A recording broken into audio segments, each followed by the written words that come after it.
جی senator Faisal Javed. اب مزدوروں کی بات ہو رہی ہے اور ساتھ میں ہمیں خراج تحسین پیش کرنا چاہیے ان مزدوروں کو جو کہ سب سے میں سمجھتا ہوں مشکل کام کرنے جا رہے ہیں اور کیا بھی ہے. ڈیم کی کنسٹرکشن جو ہونے جا رہی ہے اس پہ بڑی جانیں جاتی ہیں, بڑی محنت کرنی پڑتی ہے اور ان کو ہمیں ضرور آج کے اس دن خاص طور پہ, کیونکہ آج پاکستان کی تاریخ میں وہ دن آیا ہے جس کا انتظار 50 سالوں سے ہو رہا تھا. 50 سال کے بعد آج پاکستان میں وہ دن آیا ہے جہاں پہ وزیر اعظم عمران خان صاحب نے آج گراؤنڈ بریکنگ پرفارم کی ہے محمد ڈیم کی, جس پہ اب کام شروع ہو گیا ہے. یہ پاکستان کے لیے بہت ہی زبردست دن ہے, خوشخبری ہے, کیونکہ پاکستان کا یہ جو مسئلہ ہے پانی کا, یہ اس حد تک بڑھ گیا ہے کہ اگر ہم نے بڑے ڈیمز نہ بنائے تو بہت بڑے پرابلمز ہوں گے. پاکستان جب بنا تھا تو 5600 cubic metres per capita water availability تھی.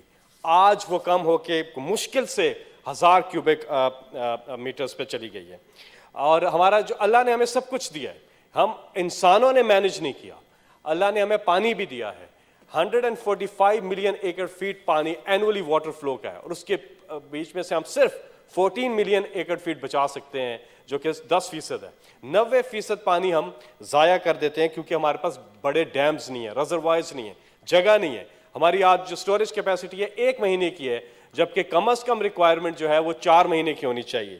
تو ڈیمز بنیں گے انشاءاللہ. جو جذبہ اور خاص طور پہ خراج تحسین ہم پیش کرتے ہیں سپریم کورٹ آف پاکستان کو, جنہوں نے یہ سینس آف ریئلائزیشن پیدا کیا, جو ان کا کام بھی نہیں تھا, گورنمنٹس کا کام تھا لیکن گورنمنٹس نے کچھ بھی نہیں کیا تھا.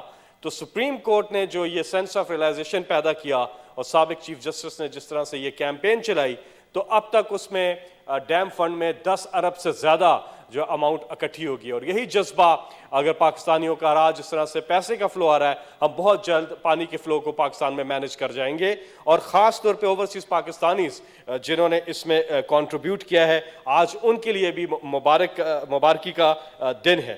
یہ جو ڈیم اب بننے جا رہا ہے محمد ڈیم, جس کا آج افتتاح ہوا ہے, گراؤنڈ بریکنگ ہوئی ہے, یہ ڈیم بنیادی طور پہ فلڈ کنٹرول اور ہمارے ایگریکلچر ڈیولپمنٹ کے حوالے سے, اور پشاور کو ڈرنکنگ واٹر دے گا اور ہائیڈرو پاور جنریشن کے لیے کام آئے گا.